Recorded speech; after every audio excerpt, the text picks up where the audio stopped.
খেলার ছোট বড় খবর নিয়ে আমি অনুশ্রী শুরু করছি আপনাদের প্রিয় অনুষ্ঠান খেলা আর খেলা।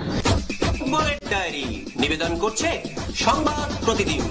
ভারত কবে বিশ্বকাপ ফুটবলের মূল পর্বে খেলবে তার কোনো নিশ্চয়তা নেই ঠিকই, তবে সেই স্বপ্ন দেখেন ভারতীয় ফুটবলের জীবন্ত কিংবদন্তি সুনীল ছেত্রী এবং তার ধারণা ভারতীয় ফুটবল দল ফিফা বিশ্বকাপের মূল পর্বে খেলা নিশ্চিত করলে তা হবে এক বিশাল ঘটনা।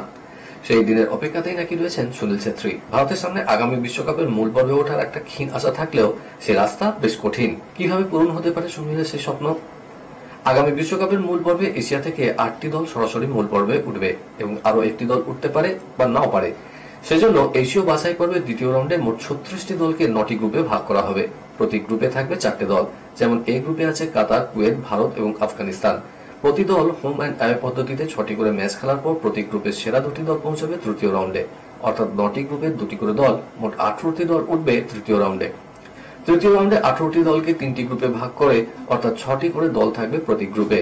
এখানেও হোম অ্যান্ড অ্যাওয়ে পদ্ধতিতে প্রতি দলকে মোট 10টি করে ম্যাচ খেলতে হবে দ্বিতীয় রাউন্ডের চেয়ে অপেক্ষাকৃত কঠিন প্রতিদ্বন্দ্বীদের বিরুদ্ধে।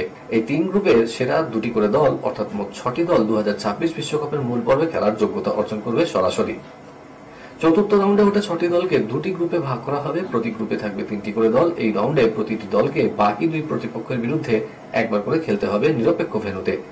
2 গ্রুপের 1 নম্বর দলগুলো বিশ্বকাপের মূল পর্বে খেলার ছাড়পত্র পাবে, অর্থাৎ এখানেই 8টি এশীয় দলের জায়গা পরিপূর্ণ হয়ে যাবে। কিন্তু এর পরেও পড়ে থাকবে আরো একটা স্থান, সেজন্য আবার পঞ্চম রাউন্ডে খেলতে হবে চতুর্থ রাউন্ডের 2 গ্রুপের রানার্স আপ দলগুলোকে। একে অপরের মধ্যে হোম অ্যান্ড অ্যাওয়ে পদ্ধতিতে 2টি ম্যাচ খেলে যারা জয়ী হবে তারা ইন্টার কনফেডারেশন প্লে অফে খেলার যোগ্যতা অর্জন করবে। 6টি কনফেডারেশন থেকে 6টি দল এই পর্বে অংশ নেবে। ফিফা ক্রমতালিকায় অবস্থান অনুযায়ী সেরা 2টি দলকে শীর্ষ বাছাইয়ের তকমা দেওয়া হবে।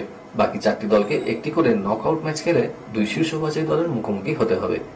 এই 4 দলের মধ্যে হওয়া টুর্নামেন্ট সেরা শিরোপা পাওয়া দল শেষ পর্যন্ত বিশ্বকাপ 2026-এর মূল পর্বে খেলার যোগ্যতা অর্জন করবে। কোচ মাল্যর পদত্যাগ নিয়ে একরকম তথ্য দিচ্ছে, আবার জাতীয় দলের ডিরেক্টর প্রাক্তন ফুটবলার সুব্রত পাল মাল্য সম্পর্কে তথ্য দিচ্ছেন অন্যরকম, যা নিয়ে রীতিমতো আলোড়ন পড়ে গিয়েছে ভারতীয় ফুটবল ফেডারেশনের অন্দরে। আবার খোদ টিম ইন্ডিয়ার ডিরেক্টর জাতীয় দলের ফুটবলারদের সম্পর্কে যা মন্তব্য করেছেন তাদের জাতীয় দলের ফুটবলারদের মধ্যেই আলোচনা শুরু হয়ে গিয়েছে কিভাবে এরকম মন্তব্য করতে পারেন খোদ সুব্রত পাল। ভারতের সবাই জানে হংকং ম্যাচের পরেই জাতীয় দলে কোচের পদ থেকে সরে দাঁড়িয়েছেন কোচ মার্নো মার্কুয়েজ, কিন্তু পুরো ব্যাপারটা আপাতত ধামাচাপা দিয়ে ফেডারেশনের কার্যকরী কমিটি থেকে মাল্যর পদত্যাগটা পাশ করাতে চাইছেন। এরকমটা করার একটাই উদ্দেশ্য, পরবর্তী ক্ষেত্রে কোনোভাবে যেন মাল্য ইস্যুটা ফেডারেশন সভাপতি ঘাড়ে এসে না পড়ে। ক্রিকেটের ডায়েরি 30 জন ক্রিকেটারকে কেন্দ্রীয় চুক্তির অন্তর্ভুক্ত করেছে বিসিসিআই। এ প্লাস গ্রেডে রয়েছেন অধিনায়ক রোহিত শর্মা, বিরাট কোহলি, জসপ্রীত বুমরাহ, রবীন্দ্র জাদেজা। 2023 সালের ঘোষণা অনুযায়ী এই গ্রেডের ক্রিকেটাররা বার্ষিক 7 কোটি টাকা পাবেন। এই গ্রেডে রয়েছেন 6 জন ক্রিকেটার, তারা হলেন রবিচন্দ্রন অশ্বিন, মোহাম্মদ শামি, শুভমান গিল, মোহাম্মদ সিরাজ, কেএল রাহুল, হার্দিক পান্ডিয়া। এই ক্রিকেটাররা পাবেন বার্ষিক 5 কোটি টাকা। বি গ্রেডে রয়েছেন 5 ক্রিকেটার। চমকপ্রদ হল দীর্ঘদিন মাঠের বাইরে থাকা ঋষভ পন্থকে এই বিভাগে রেখেছে বিসিসিআই। তরুণ প্রতিভাবান ওপেনার যশস্বী জয়সওয়াল সরাসরি সুযোগ পেয়েছেন এই বি গ্রেডে। এর বাইরে থাকছেন সূর্যকুমার যাদব, কুলদীপ যাদব এবং অক্ষর প্যাটেল। সি গ্রেডে মোট 15 জন অ্যাথলিটকে চুক্তিভুক্ত করেছে বোর্ড। এদের মধ্যে রিঙ্কু সিং, তিলক বর্মা, ঋতুরাজ গায়কোয়াড়, রবি বিষ্ণই, মুকেশ কুমার, অর্শদীপ সিং এর মতো তরুণ তারকারা রয়েছে। এর বাইরে Shardul Thakur, Sanju Samson, K S ভারতের মতো দলে অনিয়মিতদেরও রাখা হয়েছে সি গ্রেডে। এই গ্রেডে ক্রিকেটাররা পাবেন বার্ষিক 1 কোটি টাকা। ইন্টারন্যাশনাল ক্রিকেট কাউন্সিলের বোর্ডের সভায় একাধিক গুরুত্বপূর্ণ সিদ্ধান্ত নেওয়া হয়েছে। আহমেদাবাদের বৈঠকে ক্রিকেটের গতিবৃদ্ধি, শ্রীলঙ্কার শাস্তি বলবৎ রাখার সঙ্গে মহিলাদের ক্রিকেটকে স্বচ্ছ রাখতে একটি গুরুত্বপূর্ণ সিদ্ধান্ত নেওয়া হয়েছে। হরমনপ্রীত কৌর, স্মৃতি মান্ধানাদের অধিকার এবং নিরাপত্তাকে গুরুত্ব দেওয়া হয়েছে নতুন সিদ্ধান্তে। আইসিসির নতুন সিদ্ধান্তের ফলে কোনো পুরুষের পক্ষে নির্দিষ্ট বয়সের পর লিঙ্গ পরিবর্তন করে মহিলাদের আন্তর্জাতিক ক্রিকেটে খেলা সম্ভব হবে না। বেশ কিছুদিন ধরেই আলোচনা এবং বিভিন্ন পক্ষের মতামতের ভিত্তিতে নতুন সিদ্ধান্ত গ্রহণ করা হয়েছে। বয়সন্ধিকালে পৌঁছে যাওয়ার পর কোন পুরুষের লিঙ্গ পরিবর্তন সংক্রান্ত চিকিৎসা বা অস্ত্রোপচারকে মান্যতা দেবে না আইসিসি। এখন থেকে পুরুষ এবং মহিলা ক্রিকেটে আইসিসির আম্পায়াররা সমান ম্যাচ ফি পাবেন। 2024 সাল থেকে মহিলাদের সিরিজেও একজন করে নিরপেক্ষ আম্পায়ার রাখার সিদ্ধান্ত নিয়েছে আইসিসির বোর্ড সদস্যরা। যশস্বী জয়সওয়াল, পৃথ্বী শয়েরা নিজেদের রাজ্য ছেড়ে অন্য দলের হয়ে ঘরোয়া ক্রিকেট খেলতে চান। আর এক ক্রিকেটার 2 বছর পর আবার নিজের রাজ্যের হয়ে ঘরোয়া ক্রিকেটে খেলার কথা ভাবছেন। কলকাতা নাইট রাইডার্সের প্রাক্তন অধিনায়ক নীতিশ রানা উত্তরপ্রদেশ ছেড়ে দিল্লিতে ফেরার পরিকল্পনা করেছেন। নিয়মিত প্রথম একাদশের সুযোগ না পাওয়ার জন্য 2023 সালের শুরুতে দিল্লি ছেড়েছিলেন নীতিশ। গত 2 মরশুমে তিনি ঘরোয়া ক্রিকেট খেলেছেন উত্তরপ্রদেশের হয়ে। 31 বছরের ক্রিকেটার আবার দিল্লির হয়ে খেলতে চাইছেন। শুধু ক্রিকেটাররাই নন, নীতিশ দিল্লির রঞ্জি দলের প্রাক্তন অধিনায়কও বটে। আবার নিজের রাজ্যের দলের হয়ে খেলার সিদ্ধান্ত নিয়ে নীতিশ বলেছেন, তেমন কিছুই নয়, নিজের ঘর তো নিজেরই হয়। খেলার খবর আরো আছে, কিন্তু তার আগে নিয়ে নিতে হচ্ছে ছোট্ট একটা ব্রেক। সঙ্গে থাকুন।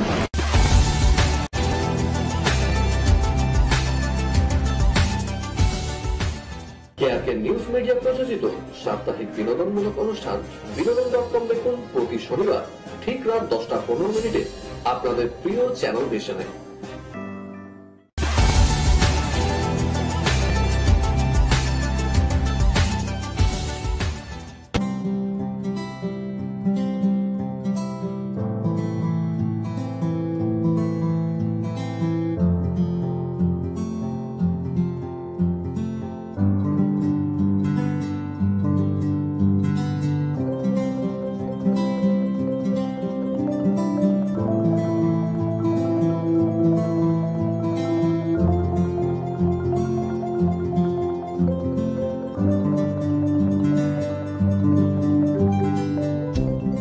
ব্রেকের পর যথারীতি আবার হাজির আপনাদের প্রিয় খেলা নিয়ে।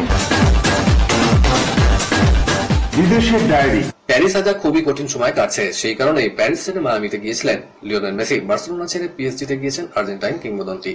সেই তিনি খুল্লা জানিয়েছেন প্যারিস ছেড়ে মায়ামি আসার কথা। মেসি বলেছেন, প্যারিসের শেষ বছরটা যা গিয়েছিল তার জন্যই মায়ামিতে আসা।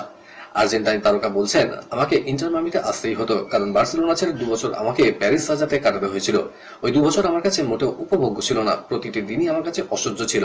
দৈনন্দিন প্র্যাকটিস সেশন, খেলা, এগুলো আমি আর উপভোগ করছিলাম না। শব্দ আলোড়ন ফেলেছেন নেইমার। পিএসজি থেকে আল হিলালে যোগ দিয়েছেন। 2 বছরের চুক্তির পরিমাণ প্রায় $98 মিলিয়ন, ভারতীয় মুদ্রায় প্রায় 813 কোটি টাকা। বার্সেলোনা থেকে পিএসজিতে এসেছিলেন $222 মিলিয়ন 5 বছরের রেকর্ড চুক্তিতে। এবার শুধু চুক্তির অর্থই পারিপার্শ্বিক নজরানাও কম নয়। নেইমারকে 3টি বিলাসবহুল গাড়ি, Bentley Continental GP, Aston Martin DBX এবং ল্যাম্বরগিনি হারিকেন দিয়েছে। নেইমারের পরিবারের জন্য 4টি মার্সিডিজ জি ওয়াগন এবং একটি মার্সিডিজ ভ্যান, সঙ্গে 24 ঘন্টার জন্য একজন ড্রাইভারও থাকবে। এখানে শেষ নয়, নেইমারের জন্য 25 ঘরযুক্ত একটি অট্টালিকা দেওয়া হয়েছে, যেখানে 10 মিটার চওড়া, 40 মিটার লম্বা সুইমিং পুল রয়েছে। টুকরো খবর।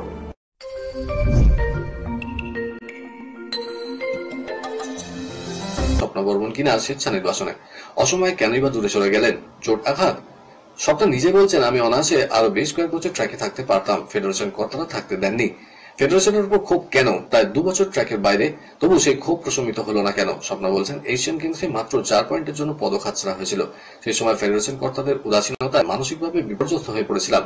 যদি ঠিকভাবে ট্র্যাকে মনোসংযোগ করতে পারতাম, নিশ্চিত পদক আসতো। আসলে কর্তারাই চাননি আমি এশিয়ান গেমসে পদক পাই। ইংল্যান্ডের বিরুদ্ধে প্রথম টেস্টে লজ্জার হার স্বীকার করতে হয়েছে ভারতীয় দলকে। শুভমান গিলদের চাপ আরো বৃদ্ধি করেছে এক ব্যাটারের চোট। এজবাস্টনের 3য় টেস্টে নাও পাওয়া যেতে পারে টপ অর্ডার ব্যাটারকে। তার চোট কতটা গুরুতর সে ব্যাপারে কিছু জানানো হয়নি ভারতীয় শিবির থেকে। আইপিএলে ভালো পারফরমেন্সের সুবাদে প্রথমবার টেস্ট দলের সুযোগ পান শাহিদ। হেডিংলেতে তার টেস্টের অভিষেকও হয়েছে।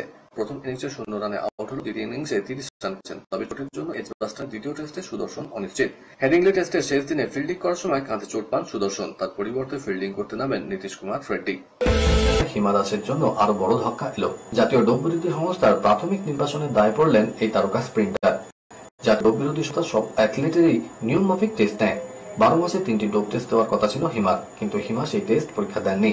সেই জন্যই নির্বাচনের মুখে পড়লেন অসমের এই কন্যা। কলকাতার ডায়েরি নিবেদন করছে গুড এজ হসপিটাল। আগামী মৌসুম থেকে স্থানীয় ক্রিকেটে ভিন রাজ্যে প্লেয়ারদের খেলা আটকাতে নতুন নিয়ম চালু করছে সিআরবি। বিশেষ সাধারণ সভার বৈঠক ডেকে বিষয়টা নিয়ে সদস্যদের সঙ্গে আলোচনা করেন সিআরবি কর্তারা। এবার থেকে রেজিস্ট্রেশনের সময় ক্রিকেটারদের আধার কার্ডের পাশাপাশি বাধ্যতামূলক 3 বছরের ব্ল্যাঙ্ক স্টেটমেন্ট ভোটার কার্ড জমা দিতে হবে। 18 বছরের কম বয়সী ক্রিকেটারদের ভোটার কার্ডের জায়গায় স্কুল সার্টিফিকেট ও জন্মের ডিজিটাল সার্টিফিকেট জমা দিতে হবে। কোন ক্রিকেটার 3 বছরের ব্যাংক স্টেটমেন্ট না থাকলে তার বাবা মার ব্যাংক স্টেটমেন্ট দিতে হবে।